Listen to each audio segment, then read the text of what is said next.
KK survey మాత్రమే Aam Aadmi party మళ్ళీ గెలుస్తుందని చెప్పారు. మిగిలిన అన్ని సర్వే సంస్థలు కూడా బీజేపీ గెలుస్తుందని చెప్పే నేపథ్యంలో సో కేకే కనుక గెలిస్తే ఈసారి కేకే చెప్పినట్టుగా ఆమ్ ఆద్మీ పార్టీయే గెలిస్తే కేకే సర్వే తిరుగులేని సంస్థగా దేశంలో నిలబడిపోతుంది ఈసారి మాత్రం. ఎందుకంటే అన్ని సర్వే సంస్థలు కూడా అన్ని సంస్థలు ఈవెన్ టైమ్స్ నౌ కావచ్చు, చాణక్య కావచ్చు, పీపుల్స్ పల్స్ కావచ్చు, అన్ని సర్వే సంస్థలు కూడా బీజేపీ గెలుస్తుందని ఇస్తే ఒక్క కేకే మాత్రమే బీజేపీ గెలవదు, ఆమ్ ఆద్మీ పార్టీ గెలుస్తుందని చెప్పారు. ఈ నేపథ్యంలో ఒకవేళ అది నిజమైతే కేకే చెప్పిందే నిజమై మళ్ళీ ఆమ్ ఆద్మీ పార్టీ కనుక ప్రభుత్వాన్ని మూడోసారి ఏర్పాటు చేయగలిగితే అప్పుడు కేకే సర్వేకి ఆ సంస్థకి తిరుగులేని నమ్మకం ఏర్పడుతుంది దేశమంతా కూడా. ఒకసారి ఢిల్లీ అసెంబ్లీ ఎన్నికలపై 2015, 2020లో వివిధ సర్వే సంస్థలు ఇచ్చిన ఎగ్జిట్ పోల్స్ ఎంతవరకు కరెక్ట్ అయ్యాయో ఇప్పుడు ఒకసారి చూద్దాం. ఇది మనకి ఇంపార్టెంట్. ఎందుకంటే ఈ ఎగ్జిట్ పోల్స్ కూడా నమ్మటానికి వీల్లేదు, కొన్నిసార్లు బూమరాంగ్ అవుతూ ఉన్నాయి.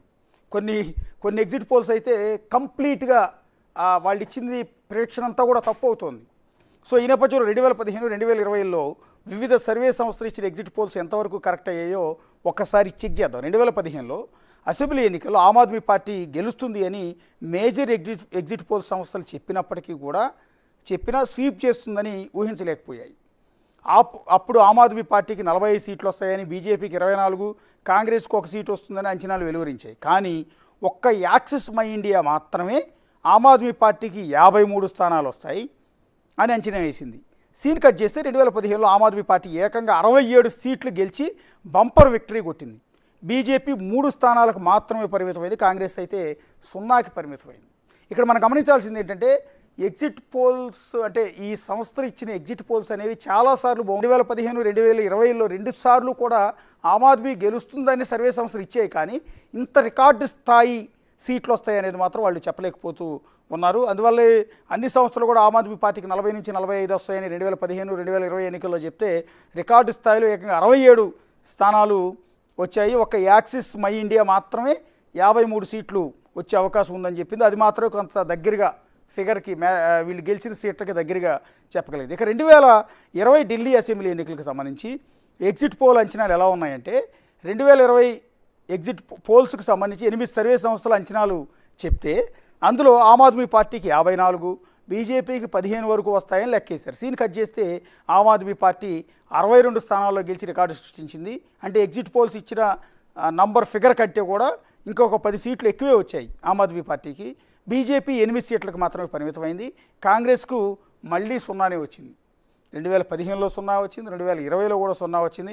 కాంగ్రెస్ పార్టీకి వచ్చే సీట్ల విషయంలో మాత్రమే ఈ ఎగ్జిట్ పోల్స్ అంటే సర్వే సంస్థలు ఇచ్చిన ఎగ్జిట్ పోల్స్ అంచనాలు కొంతవరకు నిజమయ్యాయి. కాంగ్రెస్ పార్టీకి సీట్లు రావని చెప్పారు, 2015లోనూ రాలేదు, 2020లోనూ రావని చెప్పారు, అప్పుడు కూడా రాలా. కానీ ఆమ్ ఆద్మీ పార్టీ విషయంలో మాత్రం ఇది దెబ్బతిన్నారు. ఇక ఒక్కసారి ఢిల్లీ వెళ్దాం. ఢిల్లీలో మా కొలీగ్ శివ ఉన్నారు. సో ఎలక్షన్ కవరేజీ చేశారు, ఢిల్లీలో ప్రచార ఆ శైలి మొత్తం కూడా గమనించారు. బీజేపీ అయితే అస్త్రాలన్నీ కూడా ప్రయోగించింది. ఆంధ్రప్రదేశ్ నుంచి చంద్రబాబు నాయుడుని కూడా తీసుకెళ్ళి అక్కడ ఎన్నికల ప్రచారం చేయించింది. సో ఈ నేపథ్యంలో ఎందుకంటే ఈసారి ఖచ్చితంగా గెలిచి తీరాలన్న ఆ దృఢ నిశ్చయంతో బీజేపీ ఈసారి ఎన్నికలకు వెళ్ళింది. సో ఈ నేపథ్యంలో అసలు ఏం జరగబోతోంది ఒకసారి శివ, ఎట్లా ఎగ్జిట్ పోల్స్ అన్నీ కూడా ఆల్మోస్ట్ ఒక్క కేకే సర్వే తప్ప బీజేపీ గెలుస్తోందని చెప్తూ ఉన్నారు. మీరు అక్కడ పరిస్థితులు గమనించారు, మీకేమనిపిస్తోంది? ఈసారి ప్రభుత్వం మారే అవకాశం ఉన్నట్టేమని అనిపిస్తోందా? రైట్, డెఫినెట్గా అశోక్, మీరు అన్నట్లుగా ఇటు ఎగ్జిట్ పోల్స్ ఒక కేకే సర్వే తప్ప మిగతా అన్నీ కూడా ఆమ్ ఆద్మీ పార్టీని పక్కన పెట్టి బీజేపీకే ఢిల్లీ పీఠం కట్టబెడుతున్నట్లుగా కూడా ఎగ్జిట్ పోల్స్ అనేవి అంచనాలు వేస్తున్నాయి. కానీ ఈ అంచనాలు అనేవి 8వ తారీఖున విడుదలై ఎగ్జిట్ పోల్స్కు సరిపడతాయా లేదనేది కూడా మనం వేచి చూడాల్సి ఉంది. గతంలో కూడా ఎగ్జిట్ పోల్స్ ఇచ్చిన అంచనాలను హర్యానాలో తలకిందులయ్యాయి. కానీ ఇక్కడ మాత్రం ప్రభుత్వ వ్యతిరేక ఓటు మాకు అనుకూలంగా మారుతుందనే ధీమా అయితే బీజేపీ వ్యక్తం చేస్తుంది. 1998 నుంచి ఇప్పటి వరకు కూడా ఢిల్లీలో బీజేపీ అనేది సీఎం పీఠం మీద కూర్చోలేదు. కానీ ఈసారి బీజేపీకి ఢిల్లీ ప్రజలు పట్టం కట్టబోతున్నారు. దానికి ప్రధాన కారణం అరవింద్ కేజ్రీవాల్ లిక్కర్ స్కామ్లో ఇరుక్కోవడం, మరోవైపు అతను భారీ భవంతి విలాసవంతమైన భవంతి నిర్మించుకోవడం, దాంట్లో ఖరీదైన లక్షల ఖర్చైన కబోర్డ్ కానీ దానిపైన ప్లేటు బంగారంతో చేయించుకోవడం, బాత్ టబ్ ఇలా కొన్ని వస్తువులను వెండి వస్తువులు కానీ అన్నం తినే వస్తువులు, వెండి గ్లాసులు ఇవన్నీ కూడా భారీగా ప్రజల డబ్బును వెచ్చించి ఆ డబ్బులు ప్రజాధనాన్ని వృధా చేశారనేది ప్రధానంగా ప్రజల్లోకి తీసుకువెళ్లడంలో బీజేపీ విజయం సాధించింది. ప్రతి ఒక్కటి కూడా ప్రభుత్వానికి వ్యతిరేకంగా ఉన్న ప్రతి ఒక్క అంశాన్ని ప్రజల్లోకి తీసుకువెళ్లి తనకు అనుకూలంగా మలుచుకోవడంలో బీజేపీ విజయం సాధించిందనేది మనకు ఈ ఎగ్జిట్ పోల్స్ ఇచ్చిన అంచనాల ప్రకారం ప్రధానంగా అర్థమవుతుంది. ప్రతి ఎగ్జిట్ పోల్స్ కూడా దాదాపు 50 నుంచి, పీపుల్స్ పల్స్ అయితే 51 నుంచి 60, ఇతర సర్వే సంస్థలు దాదాపు 39 నుంచి 40, మరోవైపు 60 స్థానాల వరకు కూడా ఎగ్జిట్ పోల్స్ అని కూడా బీజేపీకి అనుకూలంగా అంచనాలు. లాస్ట్ 3 సార్లు నుంచి అంటే మధ్యలో 2015లో కూడా మళ్ళీ ఎన్నికలు వచ్చాయి కాబట్టి చెప్తున్నాను, 3 సార్లు సీఎం పీఠం మీద కేజ్రీవాల్ కూర్చున్నారు. సో ప్రభుత్వం మీద ఉన్న యాంటీ ఇన్కంబెన్సీతో బీజేపీ గెలుస్తోందా, లేకపోతే బీజేపీ స్వతహాగా గెలుస్తోంది అంటే బీజేపీకి నిజంగా పట్టం కడుతున్నారు ప్రజలంతా?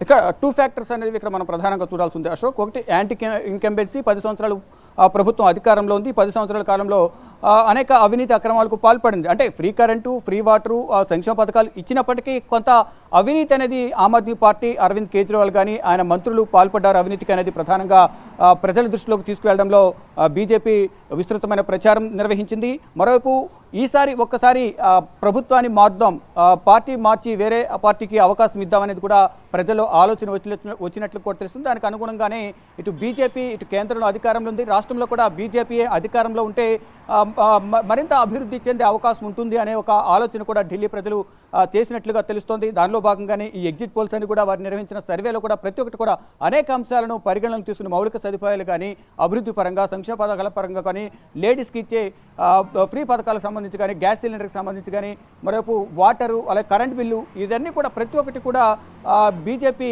ప్రచారం చేయడం, ఏదైతే ఆమ్ ఆద్మీ పార్టీ ఇచ్చిన పథకాలన్నీ కూడా మేము ఇంప్లిమెంట్ చేస్తాము, మరిన్ని కొత్త పథకాలు ప్రజలకు అందిస్తాము, మరింత అభివృద్ధిని మీకు చూపిస్తాము. ఏదైతే యమునా నది ఉందో ఆ యమునా నది మురికి వాటర్ అనేది ఢిల్లీలో ప్రజలందరికీ కూడా వాడుకునే వాటర్లోకి కలుషితం అవడం, అదంతా కూడా దానివల్ల పొల్యూటెడ్ ఎయిర్ వల్ల కానీ, పొల్యూషన్ వాటర్ వల్ల కానీ అనారోగ్యాల బారిన పడుతున్నారు, చర్మ వ్యాధుల బారిన పడుతున్నారు. ఈ నేపథ్యంలోనే ఈ గంగా నదిని యమునా నదిని శుద్ధి చేయడం ద్వారా స్వచ్ఛమైన జలాన్ని ఢిల్లీ ప్రజలకు మేము అందిస్తామనేది బీజేపీ చెప్తోంది. దానిలో భాగంగా ఇటు కేంద్రంలో బీజేపీ అధికారంలో ఉండడం 3వసారి, మరోవైపు ఢిల్లీలో కూడా అధికారంలో ఉంటే కనుక కేంద్ర రాష్ట్ర ప్రభుత్వాలు పరస్పర సహకారంతో ఢిల్లీ దేశ రాజధాని ఢిల్లీని మంచిగా అభివృద్ధి చేసుకోవచ్చు, ప్రజలకు సుభిక్షమైన పాలన అందించవచ్చు అనేది కేంద్ర ప్రభుత్వం బీజేపీ భావిస్తోంది. దానికి అనుగుణంగానే ప్రజలు కూడా అదే ఆలోచిస్తూ ఉన్నారు.